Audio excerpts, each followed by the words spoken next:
नमस्कार दोस्तों, आप सभी को स्वागत है। सोचिए कि आपके शादी का दिन, आप शादी के लिए तैयारी कर रहे हैं, बाराती नाच रहा, झूम रहा, घर वाले खुशी से झूम रहे हैं और आपके पूरे परिवार जो है इस इंतज़ार है कि दूल्हा जाएगा और दुल्हन को शादी करके लेके आएगा।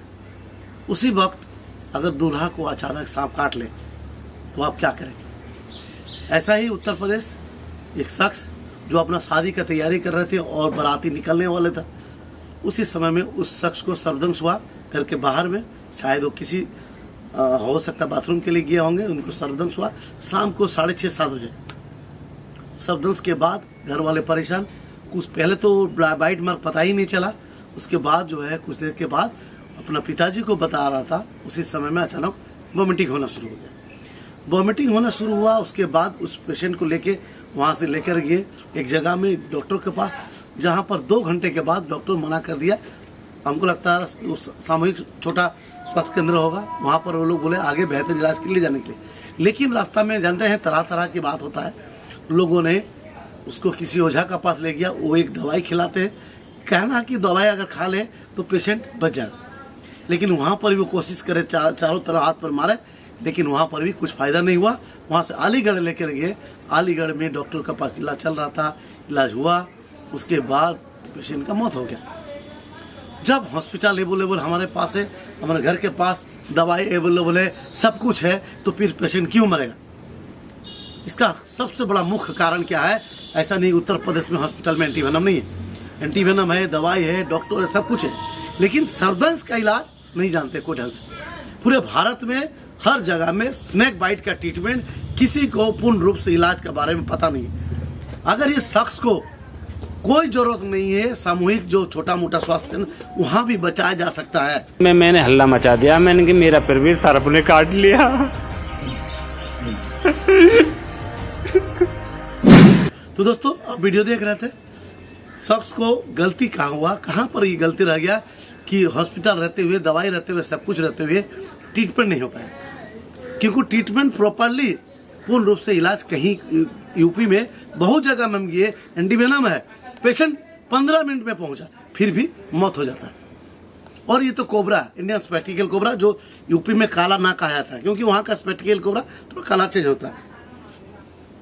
पेशेंट पहुंच गया, अगर उस समय में वन टाइम में इनको एंटीवेनम 10 वायल दिया जाता, उसके बाद 2 प्रॉब्लम होता है इसमें, कार्डियो अटैक होता है, पेशेंट को ऑक्सीजन लेवल और उसके साथ पल्स बहुत तेजी से गिरने लगता है। उस समय में 2 ही इंजेक्शन सिर्फ आपका जान बचा सके। कोबरा में क्या रहती, सिर्फ 2 इंजेक्शन और कुछ नहीं। इस चीज़ को जानना जरूरी है।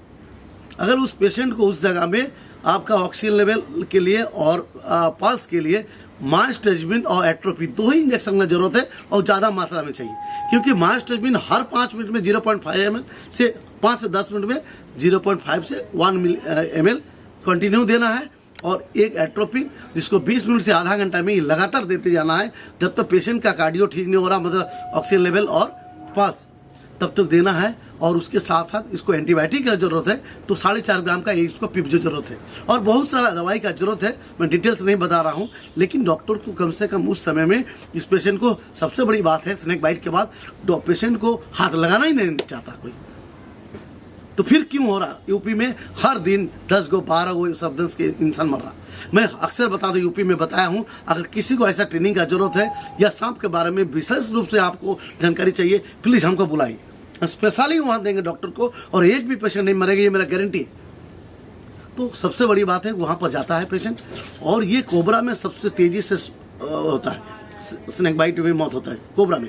हम अक्सर वीडियो में बताते हैं, इंडिया में सबसे जल्दी मौत होने वाला सांप है इंडियन स्पेक्टिकल कोबरा, गोहुमा। लेकिन ये अक्सर नहीं होता। कोबरा में 1 टाइम में 12 मिलीग्राम से ज़्यादा जहर जाएगा तो ह्यूमन बॉडी में असर करेगा, विदाउट ट्रीटमेंट में डेथ हो सकता है।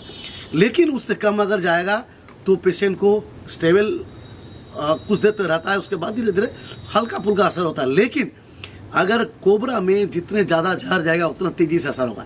इस भाई साहब को भी बहुत ज़्यादा मात्रा में जहर छोड़ा, हो सकता है पैर पड़ गया, क्योंकि सांप का हर बार में बाइट करने का लक्षण अलग होता है, हर बार में बाइट में वेनम इंजेक्ट भी हर बार क्वांटिटी डिफरेंस होता है। मतलब सांप अगर 12 मिलीग्राम से 15, 20, 25, 30 जितना ज़्यादा मिलीग्राम जहाँ छोड़ेगा उतना तेज़ी से असर होगा और तेज़ी से पेशेंट को आपका उसका सिम्टम आएगा। सिम्टम आने के बाद अगर पेशेंट ऐसा कोमा में जाता है तो उसको वेंटिलेटर में रखिए और ट्रीटमेंट शुरू कीजिए। तो दोस्तों प्लीज़ अगर ऐसा है तो प्लीज़ हाथ जोड़ के बोल रहा हूँ, स्नेक बाइट के बाद एक बार हमसे कांटेक्ट करें, हम आपको पेशेंट को 100% बचाऊंगा कहीं पर भी। और डॉक्टर कल एक ऐसा ही हुआ यूपी में जहाँ पर एक पेशेंट कोमा में ट्रीटमेंट चल रहा था, सिर्फ यहाँ से गाइडलाइन से मरीज को बचाए। और एक कहानी देख लीजिए, कुछ दिन पहले ही एक घटना मेरा मुंबई में एक शख्स को डॉक्टर ने बोल दिया मर गया, डेथ कर गया। उसको लेके जा रहे थे पोस्टमार्टम के लिए, मुझे वहाँ से फ़ोटो भेजे, सब कुछ भेजे। मैं देखने के बाद बोला ये पेशेंट मरा नहीं, कोमा में है और उसको रखिए। डॉक्टर रखना नहीं चाह रहा था, लेकिन मैंने बोला पेशेंट को वेंटिलेटर में रखिए, जो पैसा लगेगा लगने दीजिए, 2 दिन तक रखिए। और उसको पेशेंट को रखा गया। 2 दिन के बाद उस पेशेंट जो है पूरी तरह जीवित।